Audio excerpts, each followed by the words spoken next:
नमस्कार शिक्षक साथियों, स्वागत है आप सभी का ऑनलाइन बोर्ड स्टडी चैनल में। दोस्तों, आज जो प्रैक्टिस सेट है वो 8वां प्रैक्टिस सेट अरिहंत प्रकाशन का सक्षमता एग्जाम जो लोग देने जाने वाले हैं उन लोगों के लिए है स्पेशल। तो 8वां प्रैक्टिस सेट आप लोग के लिए आ गया है। चलिए शुरू करते हैं धमाकेदार तरीका से, कम समय में। समय भी कमी है और कम समय में मैं कराता भी हूँ। तो चलिए शुरू करते हैं। आप लोग मेरे चैनल से नहीं जुड़े हैं, फर्स्ट बार जुड़ रहे हैं तो एक बार सब्सक्राइब करके जुड़ जाइए, क्योंकि एग्ज़ाम तक मैं आपको सहायता करूंगा। साथ में आगे भी आपको जो भी अगल बगल की जो तैयारियां जो लोग करते हैं उनको भी बताएं। TRE 3.0 का भी मैं तैयारियां कराने वाला हूं। चलिए, प्रति व्यक्ति आय की गणना कैसे की जाती है। प्रति व्यक्ति आय की जो गणना होती है वह राष्ट्रीय आय एवं जनसंख्या, राष्ट्रीय आय बटा जनसंख्या करके किया जाता है। मैंने जितना आय है उसके बटा जनसंख्या से कर देंगे तो जो आएगा वह प्रति व्यक्ति आय आएगा। नेक्स्ट है, निम्नलिखित में से क्या लोगों द्वारा अधिक आय प्रदान करने के लिए अभिष्ट है। उत्तर हो जाएगा, देखिए, उत्पादन के लिए बेहद मूल्य, ठीक है, निरंतर नौकरी, बेहतर बेहतर वेतन, तो ये सभी उत्तर हो जाएंगे। नेक्स्ट है कि भारतीय संविधान के किस भाग में राज्य के नीति निर्देशक सिद्धांत वर्णित है। उत्तर होगा भाग 4 में। नेक्स्ट प्रश्न कहता है कि राज्यसभा के 245 सदस्यों में कुल कितने निर्वाचित सदस्य होते हैं। कितने होते हैं, उत्तर हो जाएगा कितने, 230। उत्तर अभी तो 230 जा रहा है।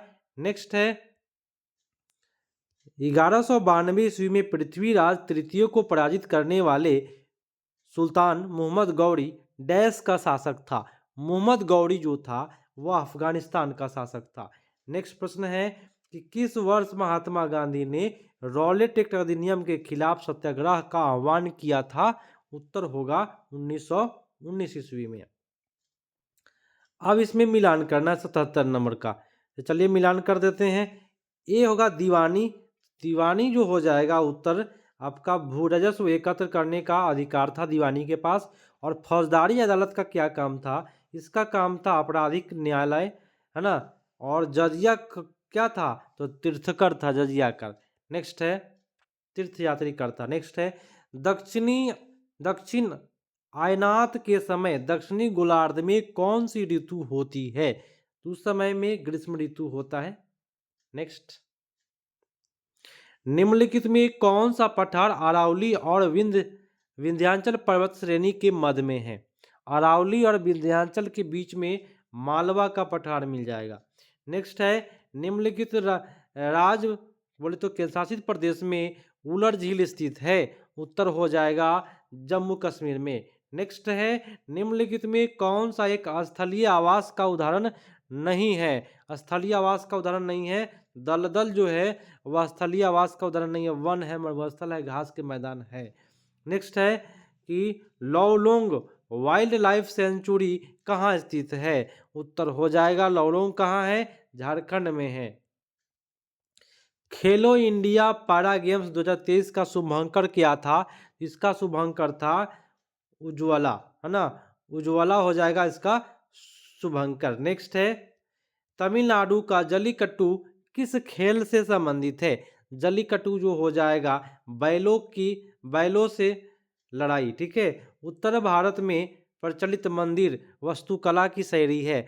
उत्तर भारत में दोस्तों नागर शैली है और दक्षिण भारत की मंदिर कहेगा तो द्रविड़ शैली है। नेक्स्ट है कि मकर संक्रांति के त्यौहार को भारत के किसी हिस्से में उत्तरायण के रूप में जाना जाता है।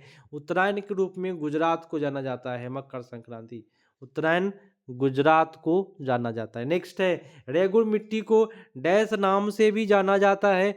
रेगुर मिट्टी को ही काली मिट्टी कहते हैं। काली मिट्टी में कैल्शियम मिलता है, याद रखिएगा। पटना में डच फैक्ट्री की स्थापना कब हुई। पटना में डच फैक्ट्री की स्थापना 1632 ईस्वी में हुई, है ना। नेक्स्ट है, चलिए नेक्स्ट प्रश्न आते हैं। मालवा का पठार हो गया है। हाँ, यहाँ आते हैं, 89 नंबर प्रश्न है। कहता है संयुक्त राष्ट्र संघ अंतर्राष्ट्रीय महिला दशक कब मनाया गया। अंतर्राष्ट्रीय महिला दशक जो मनाने का काम हुआ 1975 से 1985 ईस्वी तक, ठीक है। नेक्स्ट है, धान की खेती के लिए ठीक जलवायु धान की खेती के लिए ठीक जलवायु है भाई बिहार में। नेक्स्ट है हरिप्रसाद चौरसिया डैश बजाने के लिए जाने जाते हैं। हरिप्रसाद चौरसिया बांसुरी बजाने के लिए जाने जाते हैं। संयुक्त सैन्य अभ्यास बिन बिन बैक्स 2023 का आयोजन भारत और किस देश के मध्य किया गया? तो बिन बैक्स का हो जाएगा वियतनाम के बीच में हुआ है। ठीक है, नेक्स्ट है कि विश्व पर्यावरण दिवस कब मनाया जाता है? उत्तर होगा 5 जून को। 1 मई मजदूर दिवस, 5 ये आपका अगला प्रश्न है अखिल भारतीय किसान सभा के प्रथम सत्र की अध्यक्षता किसने की थी? किसान, तो आपका हो जाएगा स्वामी सहजानंद सरस्वती। नेक्स्ट है कि सरदामणि कौन थी? सरदामणि हो जाएगा रामकृष्ण परमहंस की पत्नी थी। नेक्स्ट है अंग्रेजी भारतीय सेना में चर्बी वाले कारतूस से चलने वाले एनफील्ड राइफल कब शामिल की गई?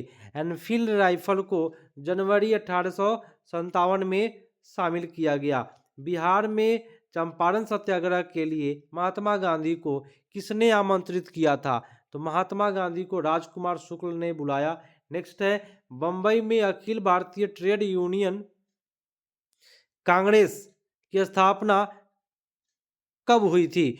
अखिल भारतीय ट्रेड यूनियन कांग्रेस की बात किया है तो 1920 ईस्वी में, और कांग्रेस का आता था 1885 ईस्वी में। नेक्स्ट अमृत बाजार पत्रिका की स्थापना किसने की?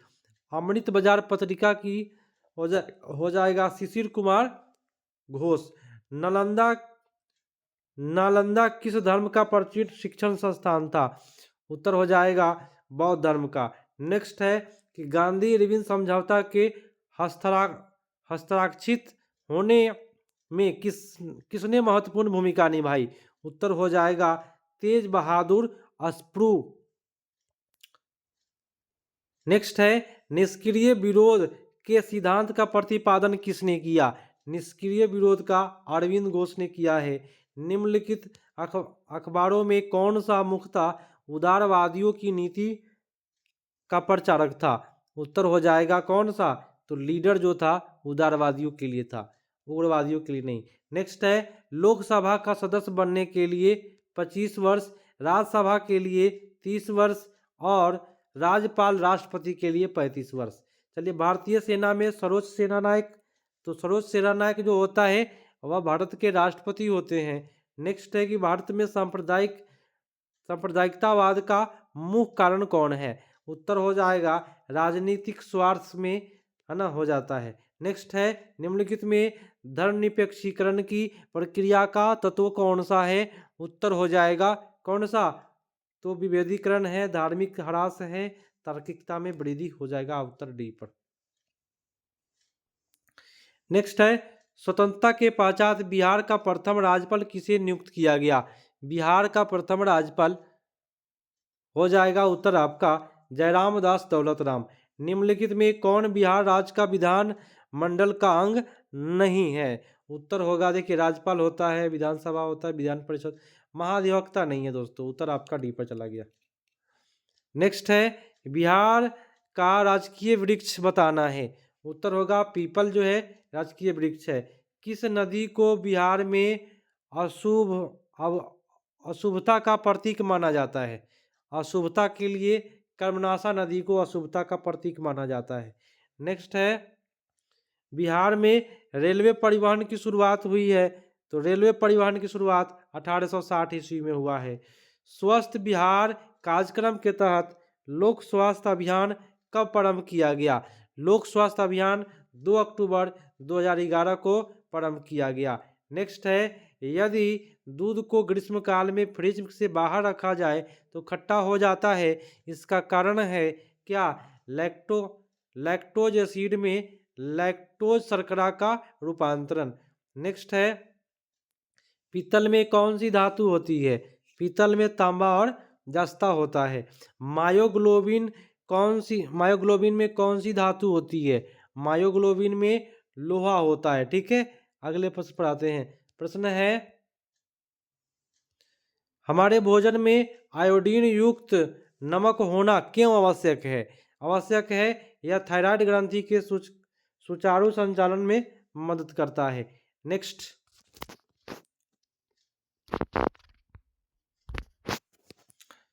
चलिए अभी तक लाइक नहीं किए हैं, जरूर लाइक करें। प्रत्येक दिन आप लोग 2 से 3 सेट प्राप्त करें यहाँ, और अपनी तैयारियाँ काफ़ी बेटर करें। वायुमंडल में ओजोन की कमी को डैश से जोड़ा गया है। ओजोन की कमी को जोड़ा गया किससे? क्लोरोफ्लोरोकार्बन से। नेक्स्ट है, प्राकृतिक कीटनाशक एजाडिर कटिन प्राप्त होते हैं। उत्तर हो जाएगा किससे प्राप्त होते हैं? निम्न से। नेक्स्ट है, डीएनए मॉडल प्रस्तुत करने में 1962 में नोबेल पुरस्कार मिला है। तो नोबेल पुरस्कार मिला है वाटसन एंड क्रिक को। नेक्स्ट है, निकोटीन पाया जाता है। तो निकोटीन कहाँ भाई? तंबाकू के पत्तियों में। पौधे जो नमक युक्त मिट्टी में उगते हैं उनको हम लोग हाइलोफाइटा कहते हैं, जो नमक में उगता है। नेक्स्ट है, पौधे का कौन सा भाग फूल बनने में मदद करता है? उत्तर होगा पत्तियां। पत्तियां जो है फूल बनने में मदद करता है। निम्नलिखित में कौन वायु प्रदूषण नहीं है? उत्तर हो जाएगा डीडीटी जो है वायु प्रदूषण नहीं है, कीटनाशक है। ये सब आपका वायु प्रदूषण है। नेक्स्ट है, निम्नलिखित में कौन सा प्रत्यक्ष कर है? प्रत्यक्ष कर बिक्री कर को नहीं कहते हैं, वो बिक्री कर अप्रत्यक्ष है। एक्सरसाइज ड्यूटी, कस्टम ड्यूटी अप्रत्यक्ष है। संपदा कर जो है अप्रत्यक्ष कर है, मतलब आपके पास जो संपत्तियां हैं वो आपका प्रत्यक्ष हुआ ना। चलिए, भारत में जीएसटी बोले तो वस्तु और सेवा कर किस वर्ष लागू किया गया था? जीएसटी कब लागू हुआ? ये सीधी सी बात है, 1 जुलाई 2017 से जीएसटी लागू हुआ है। इंदिरा गांधी आणविक अनुसंधान केंद्र कहाँ स्थित है? उत्तर होगा तमिलनाडु में। ठीक है, आइए नेक्स्ट प्रश्न को करते हैं। नेक्स्ट है कि संचार नेटवर्क जिसका प्रयोग बड़ी संस्थाओं द्वारा प्रादेशिक, राष्ट्रीय, वैश्विक क्षेत्र में किया जाता है। उत्तर हो जाएगा क्या? वैन, वायरलेस एरिया नेटवर्क बोलते हैं। नेक्स्ट है कि चंद्रमा पर उतरने वाला प्रथम व्यक्ति कौन था? तो नील आर्मस्ट्रांग थे। आपका उत्तर ए होगा। नेक्स्ट है कि विश्व की सबसे ऊंची बुर्ज खलीफा कहाँ स्थित है? तो ये हो जाएगा दुबई। उत्तर आपका चला गया दुबई। नेक्स्ट है, किस शहर को पूर्व का प्रवेश द्वार कहा जाता है? पूर्व का प्रवेश द्वार जकार्ता को कहा जाता है। नेक्स्ट है, पूर्व का प्रवेश द्वार जकार्ता। मुंबई स्थित रेलवे गेट ऑफ इंडिया की आधारशिला किस वर्ष रखी गई थी? उत्तर होगा 1913 ईस्वी में। गेटवे ऑफ इंडिया 1913 ईस्वी। किसने भारत का ब्रेड मैन ऑफ इंडिया कहा जाता है? उत्तर हो जाएगा सलीम अली को। सॉरी, ब्रेड नहीं, sorry, bird man of India बने चिड़िया का क्या है? चिड़ियों से ज़्यादा इनको लगाव था सलीम अली को।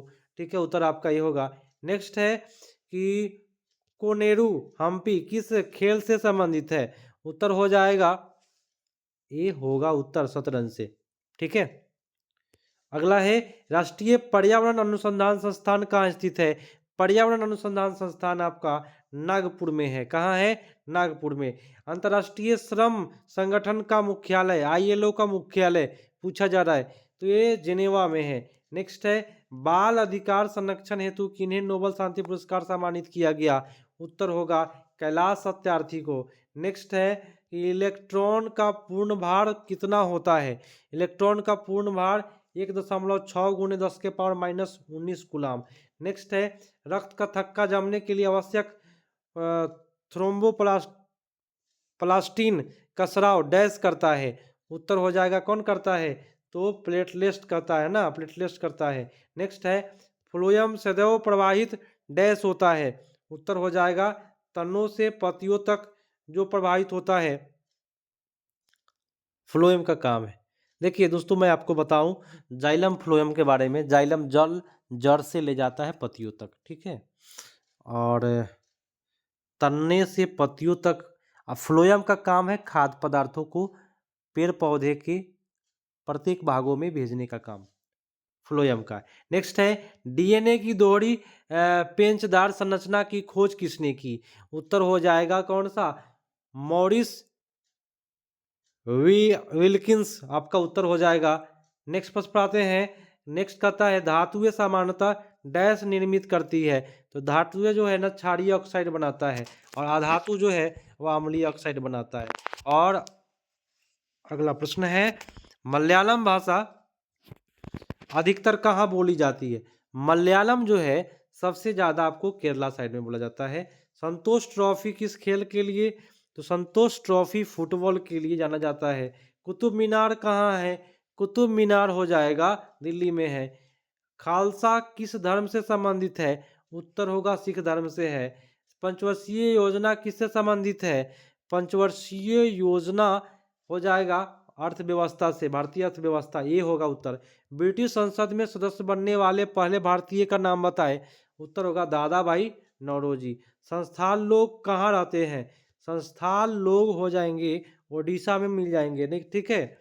और आज का अंतिम प्रश्न है, कोणार्क मंदिर कहाँ स्थित है? उत्तर होगा ओडिशा में। तो अभी तक शिक्षक साथी जो लोग नए जुड़े हैं हमसे और तैयारियां कर रहे हैं, कृपया आप लोग सब्सक्राइब करके बेल आइकन पर क्लिक करें और जा करके सक्षमता का प्लेलिस्ट बना हुआ है, उसमें बहुत सारे सेट पड़ा हुआ है। जा करके आप लोग प्रत्येक दिन 2 से 3 वीडियो 2 की स्पीड में, 1.5 की स्पीड में करके देख लीजिए। फटाफट आपका रिवीजन हो जाएगा और आपका सक्षमता एक बार में आप लोग क्वालिफाई करिएगा। और रिवीजन बेटर होगा तो देखिए, प्रैक्टिस अधिक से अधिक करने पर क्वेश्चन पकड़ में आता है कि इसका उत्तर क्या होगा। तो मिलते हैं अगले पार्ट में। जितने भी शिक्षक साथी हैं, सब्सक्राइब शेयर दबा के करना है और लाइक जरूर कर लेना है और बगल में घंटा होता है उस घंटा को बजा लेना है। जय हिंद।